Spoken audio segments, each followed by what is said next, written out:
మహాగణాధిపతయే నమః. ఓం గురుభ్యో నమః. ఓం శ్రీమాత్రే నమః.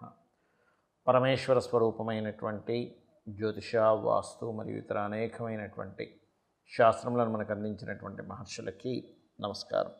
హయగ్రీవ హయగ్రీవ హయగ్రీవేతి యోపదేత్తస్య నిస్సరతే వాణి జహ్నుకన్యా ప్రవాహవత్. అరుణాం కరుణాతరంగితాక్షీం ధృతపాశాంకుశపుష్పబాణచాపాం అనిమాదిభిరావృతాం మయూకైః అహమిత్యేవ విభావయే భవానీం. శ్రీమాత్రే నమః. ప్రేక్షకులకి ఆ లలితాంబిక అమ్మవారి యొక్క అనుగ్రహం పరిపూర్ణంగా కలగాలని మనస్ఫూర్తిగా కోరుకుంటూ మనం ఈరోజు చెప్పుకోబోయేటువంటి టాపిక్ ఏదైతే ఉందో ప్రత్యేకంగా మనం ఒక్కొక్క లగ్నం గురించి, అదేవిధంగా ఇంట్లో వాస్తుపరంగా ఏ భావం ఏ ఫేసింగ్ పాడైతే ఆ రెండు కనెక్టివిటీ వల్ల ఎటువంటి ఇబ్బందులు వస్తాయని మనం చెప్పుకుంటూ ఉన్నాం. ఆ రకంగా అసలు ధనం రాకపోవడానికి గల కారణం ఏంటి వాస్తుపరంగా, అదేవిధంగా గృహపరంగా ఏమిటి, దాంతోపాటు జన్మజాతక పరంగా కారణాలు ఏమిటి అనేటువంటిది మనం చెప్పుకుంటూ వస్తున్నాం. ఆ రకంగా దానికి పరిహారాలు అవన్నీ కూడా చెప్తున్నాను. వీడియో ఎండింగ్ వరకు చూస్తే ఎండింగ్లో పర్టికులర్గా కండిషన్స్ కొన్ని ఉన్నాయి, అవి కూడా చెప్పడం జరిగింది. కాబట్టి వీడియో ఎండింగ్ వరకు చూడండి. ఇక నెక్స్ట్ ఏంటనేది చూద్దాం. ఇప్పుడు ఈరోజు మనం చెప్పుకోబోయే టాపిక్ వృత్తి.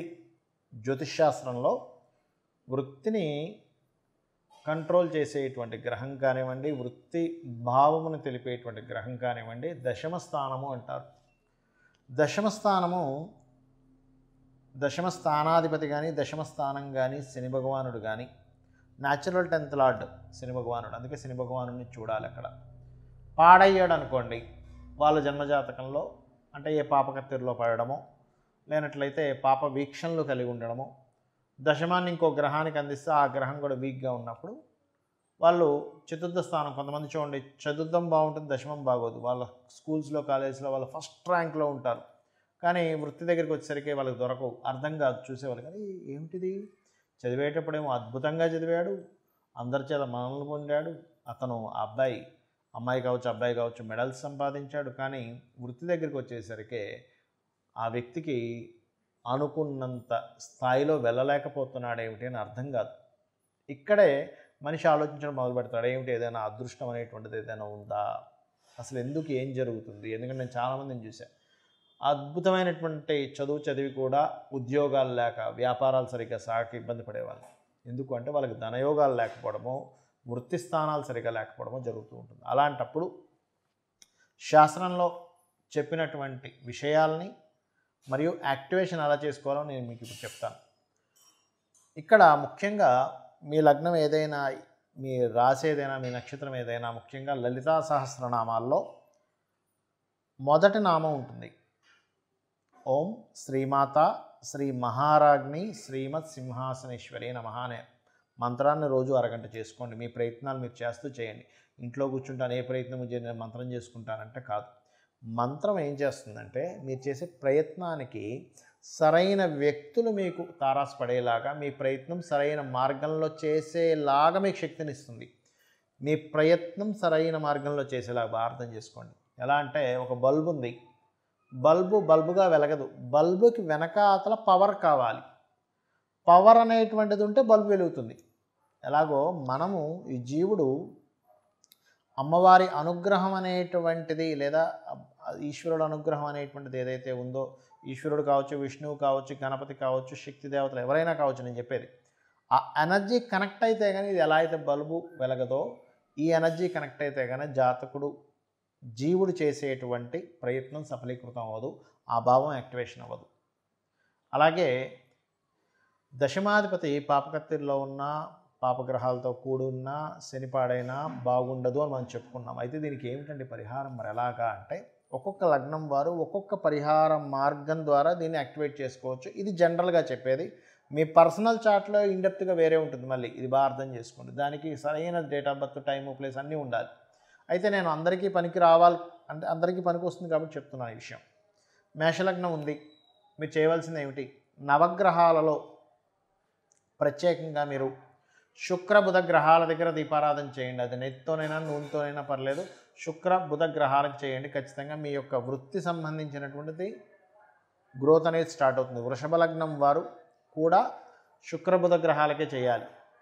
కానీ మిథునం దగ్గరికి వచ్చేసరికి మాత్రం చంద్రకుజ గ్రహాలకు దీపారాధన చేయాలి. కర్కాటకం వారు రవి గురు గ్రహాలకు దీపారాధన చేయాలి. అదేవిధంగా సింహం వారు బుధ శని గ్రహాలకు దీపారాధన చేయాలి. కన్యా లగ్నం వారు శుక్ర శని గ్రహాలకు దీపారాధన చేయాలి. తులాలగ్నం వారు కుజ గురు గ్రహాలకు దీపారాధన చేయాలి. వృశ్చిక లగ్నం వారు మరలా కుజ గురు గ్రహాలకే దీపారాధన చేయాలి. అదేవిధంగా ధనస్సు లగ్నం వారు శని మరియు శుక్రగ్రహాలకి, మకర లగ్నం వారు శని మరియు బుధ గ్రహాలకి, కుంభలగ్నం వారు గురు మరియు చంద్రగ్రహాలకి, మీనలగ్నం వారు కుజ మరియు రవిగ్రహాలకి దీపారాధన చేయాలి. ఏంటంటే వీటికి దీపారాధన చేస్తే ఏమవుతుంది? ఇప్పుడు చూడండి, ఒక లైట్ వెలగాలి, స్విచ్ ఒక దగ్గర ఉంటుంది. స్విచ్ అక్కడ వేగానే లైట్ ఇలా వెలుగుతుంది. ఎందుకు అంటే ఇంటర్లింక్ కనెక్షన్ ఉంటుంది. ఈ లగ్నం వాళ్ళు ఈ గ్రహాలను కనుక మీరు దీపారాధన చేస్తూ వేడుకున్నట్లయితే ఇవి మీకు యోగాన్ని కలిగిస్తాయి. అదేవిధంగా దీంతోపాటు గ్రహశక్తి, అమ్మవారి యొక్క అనుగ్రహం కలిసింది ఇందాక నేను మీకు చెప్పిన మంత్రం ద్వారా. ఇంకొకటి మూడోది, అందరికీ చూడండి, చాలా మంచి ఉద్యోగం చేసేవాడిని అండి, ఆ ఇల్లు మారగానే నాకు ఉద్యోగం పోయింది అంటూ ఉంటారు. లేకపోతే ఆ ఇంట్లోకి వెళ్ళినప్పటి నుంచి ఎదుగుదల లేదండి అంటూ ఉంటారు. ఆ ఇంట్లో ఉన్నంతసేపు ఎదుగుదల లేక ఇల్లు మారగానే ఎదుగుదల వచ్చింది అంటూ ఉంటారు. అంటే కారణం ఏంటి? ఆ ఇంట్లో దక్షిణ భాగం పాడైంది. దక్షిణం కనుక బాగాలేదనుకోండి ఏమవుతుంది? ఏదైతే ఎదగాలో ఉద్యోగపరంగా వాళ్ళకి ఆ యొక్క ప్రమోషన్స్ కావచ్చు, ఇంప్రూవ్మెంట్స్ కావచ్చు, ఎంత ప్రయత్నిస్తున్నా సరే సాటిస్ఫాక్షన్ లేనటువంటి జాబ్లో ఉండడం కావచ్చు, ఇట్లాంటివి జరుగుతుంటాయి. అందుకని దక్షిణంలో మరి ఎటువంటి దోషాలు చేసి ఉంటాం మనము? తెలియక ట్యాంకులు పెట్టుకుంటాం, లేదా బాత్రూంలో ఎట్టన్లు పెట్టుకుంటాం, వేయకూడని రంగులు వేస్తుంటాం, విపరీతంగా పెంచేసేలాంటిది ఏర్పాటు చేసుకుంటూ ఉంటాం తెలియకుండా, లేదా కిటికీలు తలుపులు ఎక్కువ పెట్టేస్తాం దక్షిణం వైపు. కొంతమంది నేను చూసాను ఉత్తరం వైపు ఏమీ పెట్టకుండా దక్షిణం వైపు ఒక పెద్ద తలుపు, 2 కిటికీలు పెట్టేశారు. అక్కడికి వెళ్ళినప్పటి నుంచి అంతా ఉద్యోగ సంబంధించిన విషయంలో గొడవలు ఇవే ఎక్కువైపోయాయి. అక్కడ మళ్ళీ దాంతోపాటు అక్కడ వాటర్ డ్రమ్ములతో నీలం రంగు డ్రమ్ములతో వాటర్లు కూడా పెట్టేశారు తెలియక. అంటే ఏమైపోయింది? దక్షిణం అనేటువంటిది ఏదైతే ఉందో కుజుడు స్థానము. మీరు అందుకే చూడండి, జ్యోతిష్ శాస్త్రంలో కుజుడు ఎక్కడ ఎగ్జాల్ట్ అవుతాడు అంటే మకరంలో ఎగ్జాల్ట్ అవుతాడు. అంటే న్యాచురల్ 10,000 ఎగ్జాల్ట్ అవుతాడు. అంటే కుజుడు జీవుడు న్యాచురల్ 10,000 ఎగ్జాల్ట్ అవుతాడు. అంటే దాని అర్థం ఏమిటి అంటే జీవుడి యొక్క సత్తా, జీవుడి యొక్క స్ట్రెంగ్త్, జీవుడు ఇది అని చెప్పి గుర్తింపు ఎప్పుడు వస్తుందంటే అతను చేసే వృత్తి వల్ల. ఒక ఐఏఎస్ ఆఫీసర్, ఐఏఎస్ ఆఫీసర్ అంటే అంటాం, ఒక డిఐజీ లేదా ఒక ఎంపీ, ఎమ్మెల్యే, ఒక చీఫ్ మినిస్టర్, ప్రైమ్ మినిస్టర్, అంతే కదండి. మరి అదే వృత్తి ఒక దొంగ వృత్తి చేస్తున్నాడు అనుకో ఏమంటాం? అరే వీడు దొంగండి అంటాం, గౌరవం ఇవ్వం కదా. అలాగే వృత్తిని మనిషి యొక్క శక్తిని నిర్ధారించే దశమ స్థానం. కాబట్టి ఆ దశమం స్ట్రెంగ్త్ అవ్వాలంటే ఈ లగ్నాలు వాళ్ళు ఈ ఆరాధన చేయడము, సౌత్ బాగుండేలా చూసుకోవడము, మరియు నేను చెప్పినటువంటి ఈ మంత్రం అమ్మవారి చేసినట్లయితే ఖచ్చితంగా మీకు వృత్తిభావం బలపడుతుంది. ఎప్పుడు కూడా ఇప్పుడు మనం చెప్పుకున్నవి ఏవైతే ఉన్నాయో ఇవి పర్టికులర్గా గుర్తుపెట్టుకోండి. ఏ గ్రహం గురించి అయితే మనం మాట్లాడుకుంటున్నామో ఆ గ్రహము యొక్క కండిషన్ ఈజ్ మోస్ట్ ఇంపార్టెంట్. గుర్తుపెట్టుకోండి, ఆ గ్రహం యొక్క కండిషన్ ఈజ్ మోస్ట్ ఇంపార్టెంట్. అలాగే గ్రహం యొక్క కండిషన్తో పాటు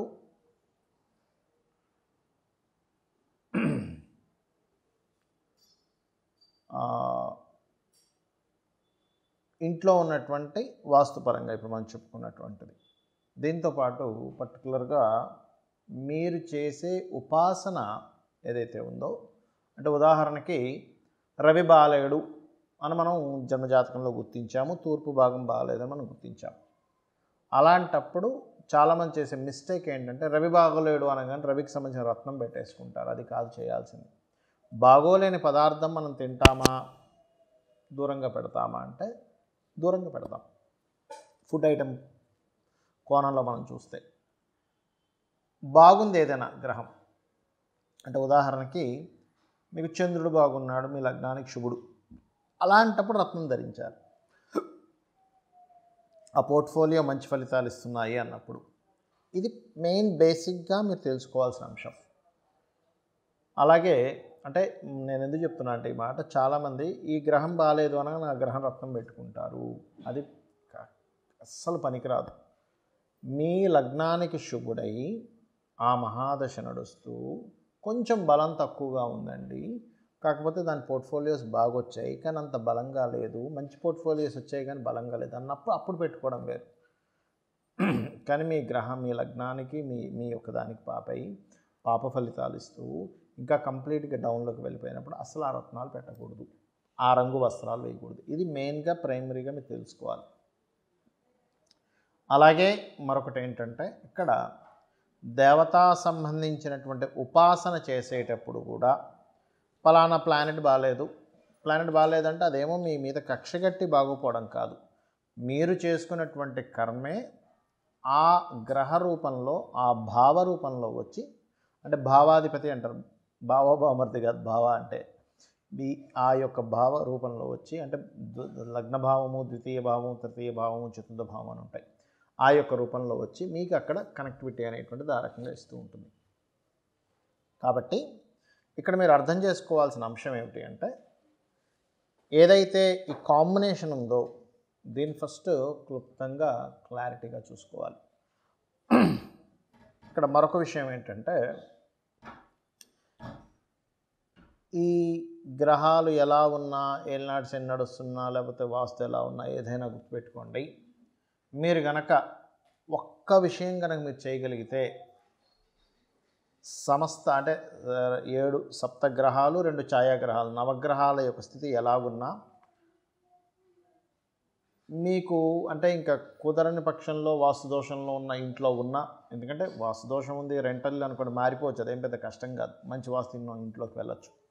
కానీ ఒక్కొక్కసారి కొంతమందికి ఎలా ఉంటుందంటే అక్కడే ఉండాల్సిన పరిస్థితి ఉంటుంది. మారాలంటే అయ్యో మేము మారలేమండి, మాకున్న ఒక ఇల్లు ఇదే, మాకున్న ఇన్కమ్ చాలా తక్కువ, ఇప్పుడు మారితే అక్కడ మేము రెంట్ కట్టుకోలేము, నేను రెంట్కి ఇచ్చిన ఎవరైనా వస్తారో రారో తెలియదు, లేదా మేము ఫలానా దాంట్లో స్ట్రక్ అయిపోయి ఉన్నామంటుంటారు వాస్తుపరంగా. గ్రహస్థితి అంటే ఎలాగో మార్చుకోలేము మనం, అంత ఈజీ కాదు, కానీ వాస్తుపరంగా కూడా మార్చలేని స్థితిలో ఉన్నప్పుడు నేను చెప్పేది ఒకటే గుర్తుపెట్టుకోండి, మీరు చేసే ప్రతి పని కూడా, అంటే పొద్దున నిద్ర లేచిన దగ్గర నుంచి రాత్రి నిద్రపోయే వరకు కూడా ప్రతి పనిని మీ ఇష్టదైవం లేదా మీ కులదైవం, లేనట్లయితే మీరు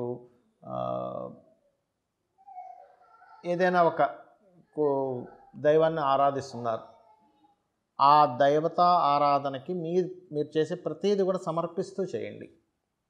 అంటే ఉదయాన్నే నిద్రలేచారు, అమ్మవారు అనుకుందాం కదా, అమ్మ నీ యొక్క అనుగ్రహంతో ఈరోజు నాకు నిద్రలేవగలిగే భాగ్యం కలిగింది అని అనుకోండి. కాసేపు అమ్మవారిని తలుచుకొని ఏ పని చేస్తున్నా కూడా, ఒక టిఫిన్ చేస్తున్నారు సమర్పించి చేయండి, ఒక పని చేస్తున్నారు సమర్పించి చేయండి. ఇంకా బెస్ట్ ఏంటంటే, ఈ కలియుగంలో కలౌ చండీ వినాయక అంటారు. అంటే ఏమిటి? కలియుగంలో చండీ మరియు వినాయకుడు గణపతి తొందరగా అనుగ్రహిస్తారట. గణపతి ఒక మాట చెప్తాడు ఆయన, గణపతికి సంబంధించినటువంటి స్తోత్రాల్లో, మీరు మా తల్లిదండ్రులను ఏమీ డిస్టర్బ్ చేయకుండా ఏం కావాలో అన్నీ నేనే ఇస్తా అంటట ఆయన. అంటే అన్నీ ఇవ్వగలడు ఆయన. అందుకని జన్మజాతకంలో ఎప్పుడైనా గుర్తుపెట్టుకోండి, మనకి ఏదైనా స్ట్రక్ అవుతుంది, ఫలానాది నాకు కావాలి, ధనం రావాలి స్ట్రక్ అవుతుంది, లేదా ఒక ప్రయత్నం చేస్తున్నాం స్ట్రక్ అవుతుంది, ఒక గృహం కావాలి స్ట్రక్ అవుతుంది, వివాహం అవ్వాలి ఆగుతుంది, లేదా సంతానం కావాలి ఆగుతుంది, లేదా ఒక ఉద్యోగం, వ్యాపారం, ఇన్వెస్ట్మెంట్స్, ఇలా రకరకాల విషయాలు స్ట్రక్ అయిపోయి ఉన్నాయి అన్నప్పుడు అది కేవలం ఆటంకపరిచేవాడి మూలంగా కానీ లేదా కేతువు ద్వారా కానీ వస్తూ ఉంటుంది. దానికి చాలా స్పష్టంగా చెప్పినటువంటిది ఏమిటి శాస్త్రాల్లో అంటే, గణపతి గనక అనుగ్రహిస్తే అవన్నీ ఆ స్ట్రక్ అయినవన్నీ కూడా తొలగిపోతాయి. కాబట్టి ఉదయాన్నే నిద్రలేచిన వెంటనే గణపతిని, అమ్మవారిని తలుచుకొని మీరు చేసే ప్రతి పనిని వారికి సమర్పిస్తూ నిద్రపోయే సమయంలో పరమేశ్వరుణ్ణి నమశివాయ అనే నామంతో కనుక మీరు చేయగలిగితే మీకు ఇవేవి కూడా ఏం చేయలేవు, గుర్తుపెట్టుకోండి. ఎందుకంటే మీరు ప్రతిదీ భగవంతుడికి సమర్పిస్తున్నాడు. మీ కర్మని కర్మలా కాకుండా మీకోసం అన్నట్టు కాకుండా భగవంతుడికి సమర్పించేస్తున్నారు. దాని ఏమవుతుంది, అది సమర్పిస్తున్నటువంటిది మనం చూడండి, ఒక పూజ చేసినప్పుడు ఒక ప్రసాదం చేస్తాం, అది ఎంతో మాధుర్యంగా వస్తుంది. ఎందుకు? భగవంతుడి కోసం చేసామని చేస్తాం. అలా చేసినప్పుడు ఏమవుతుంది అంటే, ఈ ఏదైతే మీరు పూర్వజన్మల్లో చేసిన కర్మ వచ్చి అడ్డుపడాలో అది ఆగుతుంది అక్కడ. సో ఇలా చేసి మీ యొక్క జీవితాన్ని అద్భుతంగా మార్చుకుంటారని కోరుకుంటూ శ్రీమాత్రే నమః.